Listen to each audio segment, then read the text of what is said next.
if I cry it out or if I sob it out, I can cut it short.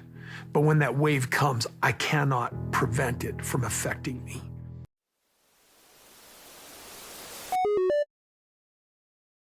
Hey you guys, welcome to Happily Ever Reality. I do want to give you a heads up. I am running a little bit behind recapping these episodes, so this is not this week's episode, it's the one before.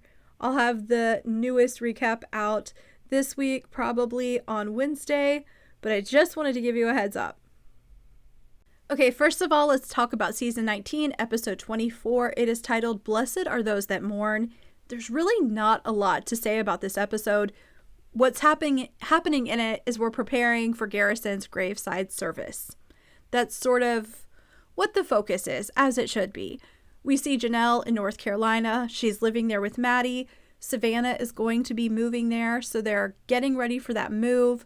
We find out that Garrison is going to be laid to rest in Wyoming near where Kody's dad is buried and Janelle's mom. So he is going to be there with family. We also find out from Janelle that the weekend they are having the service is the same weekend that a lot of people go back to this town to visit.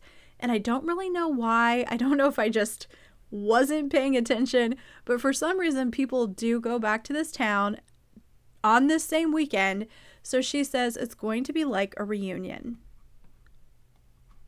In this episode, we see David and Christine at home playing cards, and they talk about Garrison and his passing. Christine talks about how Garrison had a wonderful personality and a great sense of humor. She also talks about how sometimes there would be weeks where she didn't talk to him, and now she wants to make sure that doesn't happen with her other kids. We also find out that they planted a tree in honor of Garrison in their yard. And we get to see a more vulnerable side of David. He shares that 14 years ago, his wife took her own life, and he felt like he really let his kids down when it happened. So we hear a little bit from David about his own life. I feel like we often hear from him in relation to Christine. Like, what are they doing together? What dates are they going on? But this was a time we got to hear just about him and his life. So I thought it was nice that he shared that. I hope he didn't feel pressure to share it. I hope it was something he was like, this is something I would like to bring up, and did it all on his own. You never know with these reality shows if people feel pressure to talk about things they don't want to talk about. I hope that's not what happened. And then when it comes to Meri, we see her in Parowan. She says with everything going on, she hasn't had a lot of time to sit down and just talk to Jen. So that is what she's doing. They talk about how the family all came together when Garrison passed. And I'm going to put the clip in of Meri talking about it here. And it took him passing to get everybody together. And that just is heartbreaking. I think this happens more often than people like to admit. I think either something has happened and you have a bad relationship with your family, or maybe one part of the family starts having a bad relationship with the other part. Or life happens, you slowly grow apart, and then you're not talking to them anymore. Someone passes away, and all of a sudden you're at a funeral home, at a church, at someone's house, with all these people that you haven't seen. I don't think the Brown family is the first family with this happening. I also think social media plays a huge role in that. I think we have a false sense of being connected to people, so we don't prioritize going to visit. And we don't do things like have family reunions the way we used to. I know there are families that still do it. It just doesn't seem to be a big thing the way it was in the past. So we're not seeing each other until something happens. With that being said, I think the actual sad part of it is that Garrison was in Flagstaff. Janelle had went to North Carolina, which is fine, but his father was in Flagstaff. And they could not call him to help Garrison when he was struggling. Garrison couldn't pick up the phone and call his dad when he was having a hard time. It's great that he had brothers to be there for him, but his dad should have been there for him as well. That's the actual sad part to me.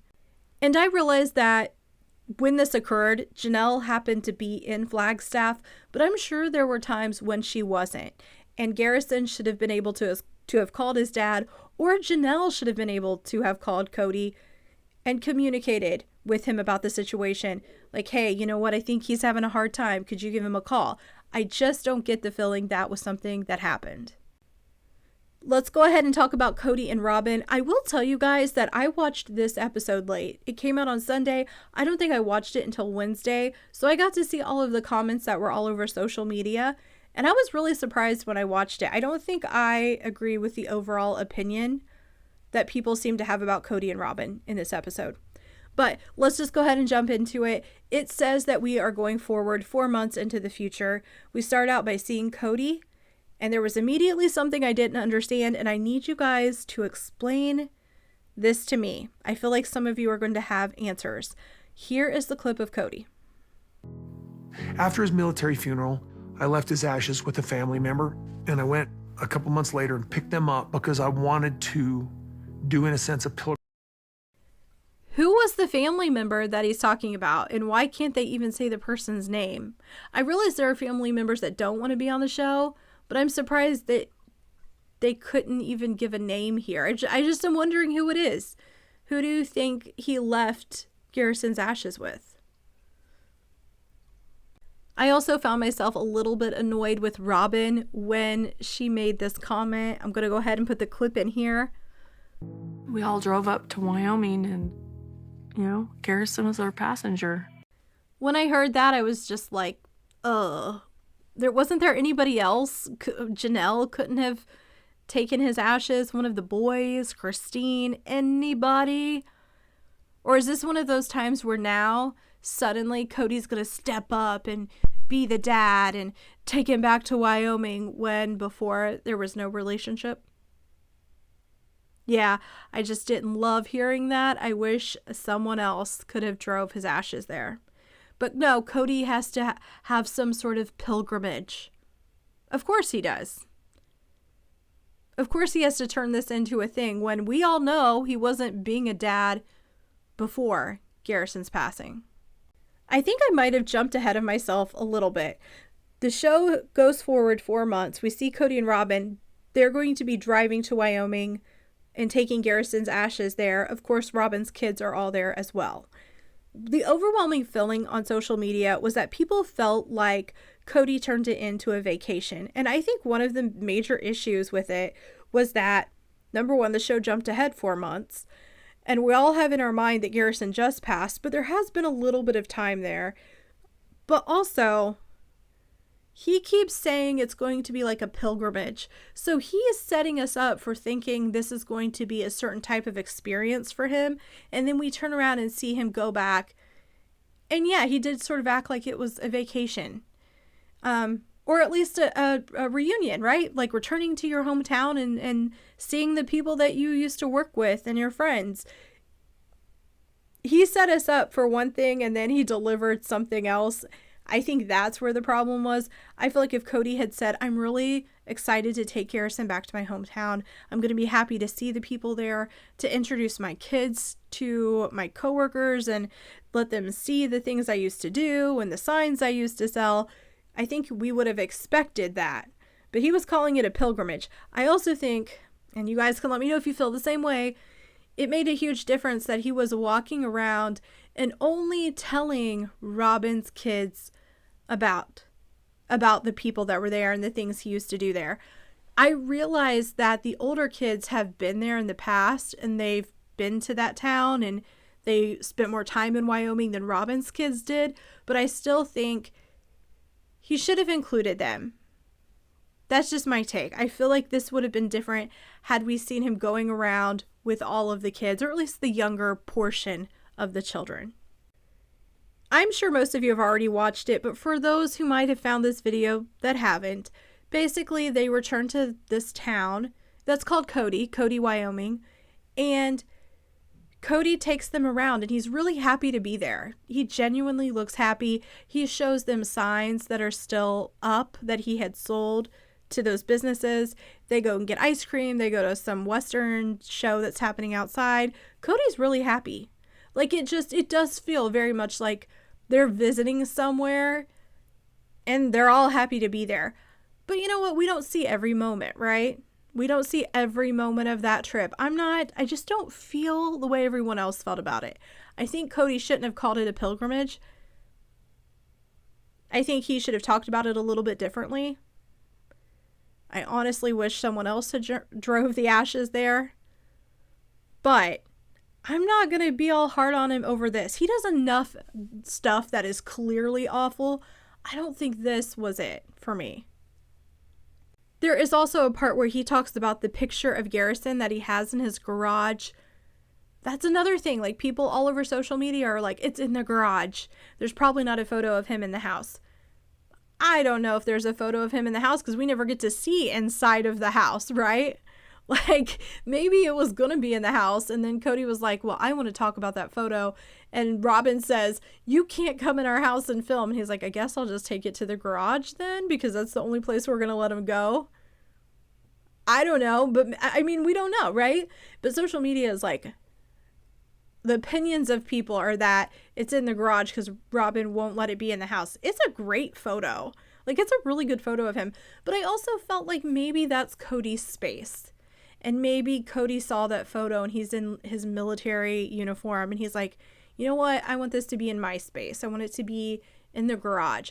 But people have just really, and maybe I'm being too positive. Maybe I'm just trying to see the bright side more than I should. But I just can't with that. I don't have bad feelings about the photo in the garage. Maybe it's a nice finished garage. Maybe it's the only place in the house where there's not dolls, you guys. Like, we don't really know. I was surprised by so many people having a problem with that. You guys can let me know what you think down below. I look forward to hearing your guys' comments. I just wondered, does anyone feel like I do? Like, it's not that big of a deal.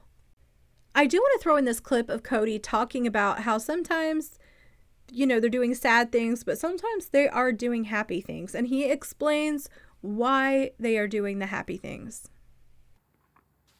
And we're doing happy things so that we are moving on from mourning, so that we can have faith.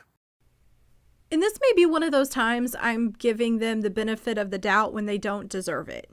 Maybe I'm wrong. Maybe the photo really is in the garage because Robyn doesn't want it in the house. I don't know. Maybe Kody really did turn it into a vacation and just laughed and had a great time every day and felt no sadness. I don't know. We only get to see a glimpse, right? We never see in Robyn's house. This isn't it. I feel like Kody does awful stuff and says awful stuff, and it's evident sometimes that he's doing it. So I don't know. I could be wrong. I could be making a video, you know, this week later saying, hey, I was wrong about all of that. But you guys can let me know. Oh, there's one more thing I want to add. Janelle. At the end of this, we see Janelle in Flagstaff. She is with Savanah. They're packing up all the stuff in the apartment that was there. Savannah's going to be moving into Maddie's house. They talk about how Garrison loved cats and how so many people made donations to Humane Societies on behalf of Garrison. So Savanah and Janelle go to the Humane Society. They see the plaque that was put there for Garrison, and we find out that they named a room after him, or they named a room in honor of him. We also find out that they had $25,000 donated. In the month of March, they were able to waive all of the adoption fees for cats because of the donations that were done in honor of Garrison. And in March, there were 36 cats that were adopted. And I just cried and cried and cried during that entire part of the show. It's just devastating to watch. They've been on TV for so long, and you've watched this family come together and fall apart, and Robyn's had kids, and, well, Truly was born on there too, so Christina had a kid on there. You've watched things just happen, but you don't expect this. You don't expect for them to have a loss like this. And it's, as a parent, it's just your biggest fear, right? My biggest fear is something will happen to one of my kids. And then we're watching it happen to this family that we've seen for so long. It's just heartbreaking. But that is it for me recapping this episode. You guys, sorry I'm running late. I'm sure a few of you are like, why are we talking about the episode 2 weeks ago? But I did want to make a video about this one. You can let me know what you thought about all of this in the comments. Am I being too easy on Robyn and Kody? Do you guys think they were going on vacation instead of focusing on Garrison? do you really think that picture is in the garage? Because Robyn won't let it be in the house. You guys let me know down below. And if you haven't already, click like and subscribe. I will have the video out about this newest episode, maybe tomorrow or Wednesday. So I hope you will come back for that. And that is it, you guys. I hope you come back to Happily Ever Reality.